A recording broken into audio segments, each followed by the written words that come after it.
کہ 2018 میں عمران خان صاحب نے وزیر اعظم بننا ہے اور اس کے بعد میں نے وہاں پہ 300 ایکڑ زمین خریدنی ہے اور اس کو بعد میں لیگلائز ان کے لیے کرانا ہے.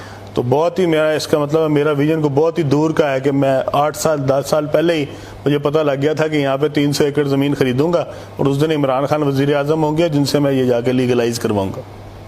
حقائق یہ ہیں کہ یہ زمین جو ہے یہ 300 ایکڑ نہیں ہے. میرے پاس سوسائٹی میں 3000 ایکڑ سے زیادہ زمین موجود ہے اور خان صاحب جس 300 ایکڑ کی بات کر رہے ہیں کہ اس کا شاید وہ یہ بتانا چاہ رہے ہیں کہ وہ زمین جو ہے وہ اس کا سٹیٹس تبدیل ہو رہا ہے, کیونکہ میں نے وہاں پہ زمین کوئی جو ہے وہ ایکوائر نہیں کرائی. میں نے وہاں کے لوکل زمینداروں سے زمینیں خریدی ہیں اور وہ 3000 ایکڑ ہو یا 10,000 ایکڑ ہو اس میں سے ایک انچ زمین بھی جو ہے وہ سرکاری نہیں ہے. وہاں نہ ہی کوئی شاملات ہے اور نہ ہی وہاں پہ کوئی سرکاری کوئی ایک کنال بھی موجود ہے. تو اس لیے وہاں پہ ساری زمین جو ہے وہ لوکل زمینداروں سے خرید کی گئی ہے اور مارکیٹ ریٹ پہ خریدی گئی ہے اور ان کی منشا اور مرضی کے مطابق خریدی گئی ہے. دوسری بات یہ کہ یہ جو زمین جس کی وہ بات کر رہے ہیں یہ زمین اب روڈا کے انڈر آ گئی ہے جو کہ عمران خان صاحب نے بنوائی ہے روڈا. اور یہ روڈا وہ ہے جس نے لوگوں سے زمین ایکوائر کی ہے سرکاری ریٹ پہ جو کہ چند لاکھ روپے کے اگینسٹ خریدی گئی ہیں اور بعد میں اپنے من پسند جو ڈیولپرز ہیں ان کو یہ بانٹی گئی ہے. وہ جو من پسند ڈیولپرز ہیں ان میں کون کون شامل ہیں, ان میں کن کن لوگوں نے مفاد لیا ہے اور ان کا عمران خان صاحب کے ساتھ کیا تعلق ہے, اب اس کی انویسٹیگیشن بھی ہونی چاہیے. کیا اس میں وہ ڈیولپر بھی شامل ہیں جن کے پاس میڈم فرا جو ہیں وہ دبئی میں جا کے مقیم تھیں, جن کے جہاز کے اوپر وہ پھرتی رہی ہیں اور جس کے قریبی روابط کی وجہ سے عمران خان صاحب کے ساتھ بھی ان کا تعلق بنا. میرے خیال میں ساری چیزیں اب لوگوں کی تک پہنچنی چاہیے. یہ 300 ایکڑ اراضی کے بعد اب یہ بھی خان صاحب کو بتانا پڑے گا کہ وہ جو اراضی روڈا میں دی گئی جو کہ لوگوں سے سرکاری زمین سرکاری ریٹ پہ خریدی گئی پرائیویٹ زمین اور اس کے بعد اس کو پرائیویٹ ڈیولپرز کو دے دی گئی, وہ پرائیویٹ ڈیولپرز میں کون کون شامل ہیں. کیا جو آپ نے ایل ڈی اے کا وائس چیئرمین لگایا تھا اس کے رشتہ داروں کو جو کہ ایک الگ سے ہاؤسنگ سوسائٹی کے مالک ہیں کیا ان کو بھی ان میں 10 میں شامل کیا گیا ہے, اور اگر کیا گیا ہے تو کیوں کیا گیا ہے, اور آپ نے کن کن لوگوں کو اس کے اندر مفاد دیا ہے. اس کے اندر کیا علیم خان بھی شامل ہے, اور اگر علیم خان شامل ہے تو آپ بتائیں. اور اگر اس کے علاوہ کوئی اور پروجیکٹ جس میں آپ کا ایک بزنس ڈسٹرکٹ بھی ہے کیا اس کی خرید و فروخت میں بھی علیم خان شامل ہے تو اس کا نام بھی بتایا جائے. اور اگر علیم خان شامل نہیں ہے تو کون کون شامل ہے.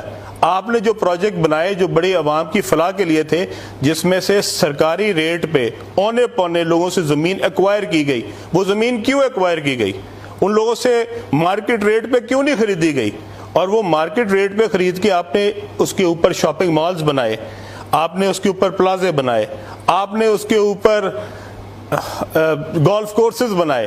اگر خان صاحب آپ وہ زمین کے اوپر پلازا بنا سکتے ہیں تو وہ اس کی زمین کا سٹیٹس گرین ہے, لیکن آپ کا پلازا بن سکتا ہے انڈر روڈا, آپ کا شاپنگ مال بن سکتا ہے, آپ کے گولف کورسز بن سکتے ہیں, آپ کے گھر بن سکتے ہیں, علیم خان کی سوسائٹی نہیں بن سکتی. کیوں؟ ذرا جواب دینا پسند کریں گے. اگر اس کا سٹیٹس گرین ہے تو صرف علیم خان کے لیے گرین ہے. روڈا جب اس کے اوپر ڈیولپمنٹ کر رہی ہے, روڈا جب اس کے اوپر پروجیکٹ بنا رہی ہے تو اس کا سٹیٹس جو ہے وہ براؤن کیسے ہو جاتا ہے اور علیم خان کے لیے گرین کیوں ہو جاتا ہے. خان صاحب جس دن آپ میرے پاس آئے تھے اپنے جلسے کے لیے پیسے مانگنے, میں آپ کے گھر نہیں گیا تھا, آپ میرے گھر آئے تھے میاں محمود الرشید اور فرید الدین صاحب کو ساتھ لے کے, ٹھیک ہے. اور میں جس دن 2002 میں حلف لینے گیا تھا جب میں پہلی دفعہ ایم پی اے بنا تھا تو خان صاحب میں جس گاڑی پہ گیا تھا آج بھی اس کا بہترین ماڈل میرے پاس موجود ہے. میں جس گھر میں رہتا تھا آج بھی اسی گھر میں رہتا ہوں. میں نے اپنی سیاست میں سے لگایا ہی ہے, کمایا کچھ نہیں ہے.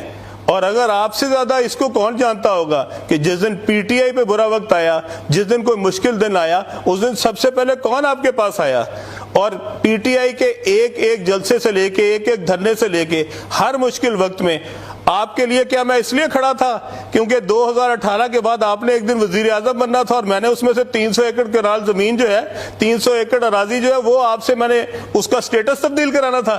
بس آپ کو یہی الزام ملا علیم خان پہ لگانے کے لیے. تو خان صاحب میرے خیال میں ہم سب کی عزت اسی میں ہے کہ آپ بھی عزت و احترام سے میرا نام لیں تاکہ میں بھی اسی طرح آپ کا نام جو ہے وہ عزت و احترام سے لیتا رہوں. اگر آپ میرے بارے میں بولنا شروع کریں گے اور مجھ پہ الزام لگائیں گے تو چپ میں بھی نہیں رہنے والا. اور پھر جب ہم نے ایک دوسرے کو بارے میں بولنا شروع کیا تو میرے خیال میں اس میں آپ کو کوئی فائدہ نہیں ہوگا, آپ کا شاید نقصان ہی ہو جائے. تو بہتر یہی ہے کہ میں نے بھی اتنے دن سے اپنا منہ بند رکھا ہوا تھا, میں بھی چاہ رہا تھا کہ کوئی باتیں جو ہیں وہ دل کی دل میں ہی رہ جائیں, لیکن اگر آپ کھلوانا چاہتے ہیں تو پھر ساری کھلنی چاہیے. اور پھر میں آپ سے چاہتا ہوں کہ آپ آئیں کسی چینل پہ بیٹھیں, ساتھ مجھے بھی بٹھائیں, ساتھ جہانگیر ترین کو بھی بٹھائیں اور پھر لوگوں کے سامنے سچ بولتے ہیں ہم تینوں. پھر پتہ لگے آپ کا کہ آپ کیا کہہ رہے تھے اور ہم کیا کہہ رہے تھے, آپ کا کیا موقف تھا, ہمارا کیا موقف تھا. جس دن چاہیں, جس جگہ چاہیں, جس چینل پہ چاہیں, جتنے گھنٹوں کے لیے چاہیں آئیں پروگرام کرتے ہیں. ذرا عوام کو پتہ تو لگے کہ اصل چہرہ کیا ہے, علیم خان کا چہرہ کیا ہے, عمران خان کا چہرہ کیا ہے اور جہانگیر ترین کا چہرہ کیا ہے. کتنے کو مفاد لیے ہیں میں نے آپ سے, آپ کو یہ بتانا پڑے گا لوگوں کو کہ میں نے کتنے مفاد لیے تھے آپ کے, جو میں آپ کے ساتھ 10 سال لگا رہا. آپ نے مجھے آخر میں صرف میرا جو مول ہے وہ یہ لگایا کہ میں نے 300 ایکڑ زمین جو ہے وہ آپ سے اس کا زمین کا سٹیٹس تبدیل کرانا تھا, جبکہ میرے پاس خان صاحب اس وقت ساری زمینوں شاید 10,000 ایکڑ سے بھی زیادہ ہے. تو مجھے آپ کی 300 ایکڑ زمین کے لیے آپ کے ساتھ میں نے 10 سال لگائے, دن رات محنت کی, کوشش کی, محنت کی, اور آپ نے آخر میں مجھے 300 ایکڑ کے اوپر جو ہے وہ الزام لگا دیا. مجھے تو بہت شرم آئی کہ میری ساری جتنی محنت تھی اور جتنی ساری کوشش تھی اس کا آپ نے یہ مول لگایا. میں آج بھی کہتا ہوں کہ آج بھی آپ لوگوں کو اصل چہرے دکھائیں, اصل بات بتائیں. آپ نے لوگوں پہ پہلے کہا کہ سازش ہوئی تھی, امریکہ نے سازش کی تھی اور اس میں یہ لوگ جو ہیں یہ امریکن لوگوں کو ملتے رہے ہیں. اور میں نے پچھلی دفعہ بھی اپنی پریس کانفرنس میں بتایا تھا کہ میں آپ کے گھر میں ملا تھا امریکن امبیسڈر کو, میں EU کے امبیسڈر کو آپ کے گھر پہ ملا تھا, میں خان صاحب انگلینڈ کے امبیسڈر کو آپ کے گھر پہ ملا تھا. جب آپ کے گھر پہ جس وقت آپ پرائم منسٹر نہیں تھے ان سارے امبیسڈرز کو ملا جا سکتا ہے تو اس کے بعد کیوں نہیں ملا جا سکتا. خان صاحب حکومت میں آنے کے بعد تو یہ امبیسڈرز مجھ سے زیادہ آفیشلی بھی مل سکتے تھے اور آپ نے میرے نام کے اوپر غدار لکھوا دیا, جبکہ ملتے تو میں آپ کے ساتھ رہا تھا. جب آپ ملا کرتے تھے ان امبیسڈرز کو, جب آپ اپوزیشن میں تھے تو کیا آپ محب وطن تھے؟ اور آج جو مل رہا ہے آپ کے دور میں وہ غدار ہے. یہ کون سا سٹینڈرڈ ہے؟ آپ ایک سٹینڈرڈ کیوں نہیں رکھتے؟ آپ بتائیں کہ ہاں اس دن میں بھی غدار تھا, آج یہ بھی غدار ہیں, تو ہم بھی سارے مان لیں کہ تاکہ جو مل رہا ہے جس بھی امبیسڈر کو, خواہ وہ EU کا امبیسڈر ہے, خواہ وہ برٹن کا امبیسڈر ہے, خواہ وہ امریکہ کا امبیسڈر ہے, خواہ وہ جاپان کا امبیسڈر ہے, خواہ وہ رشیا کا امبیسڈر ہے, وہ سب غدار ہیں. تو آپ اپنے لوگوں کو دیکھیں, آپ اپنے وزراء کو دیکھیں کہ ان میں سے کون کون ملے ہیں ان ساروں کو, اور اپنے دور میں بھی ملے ہیں اور اس سے پہلے بھی ملے ہیں. یہ کیا سٹینڈرڈ ہے کہ جو بھی کسی امبیسڈر کو ملا ہے, جو بھی کسی ہائی کمشنر کو ملا ہے, کیا وہ سب غدار ہیں؟ آپ سے ہمیں سرٹیفکیٹ لینے کی ضرورت نہیں ہے کہ کون غدار ہے کون نہیں غدار ہے. میں نے آپ کو پچھلی دفعہ بھی کہا تھا, ہم سب کو پتا ہے ہمارے اندر کیا ہے اس ملک کے لیے. اگر اس ملک کے لیے میرے اندر جذبہ نہ ہوتا تو میں کبھی 10 سال اپوزیشن میں آپ کے ساتھ نہ کھڑا ہوتا, میں حکومت کے ساتھ ہوتا اس دن اور اپنا فائدہ لے رہا ہوتا.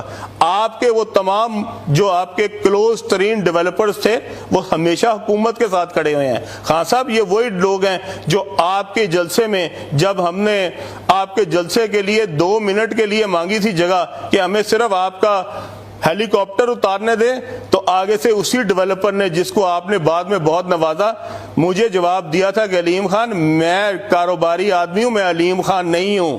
اور آپ کو پتا ہے کہ وہ کس نے جواب دیا تھا. خان صاحب آپ کو سب پتا ہے, سب کی حقیقتیں پتا ہیں, اور جو کرتا رہا ہے آپ کو سب پتا ہے. لیکن یہ ہے کہ آج مسلط کے تحت ہم بھی چپ ہیں، ہم بھی کوشش کر رہے ہیں کہ عزت بنی رہے، بھرم بنا رہے، آپ کا بھی بنا رہے۔ آپ سیاست کریں، لوگوں کو ورگلائیں، لوگوں کو جھوٹ دکھائیں، وہ دکھائیں جو آپ اصل میں نہیں ہیں، لیکن میں جس دن بولوں گا میں تو وہی بولوں گا جو اصل ہے۔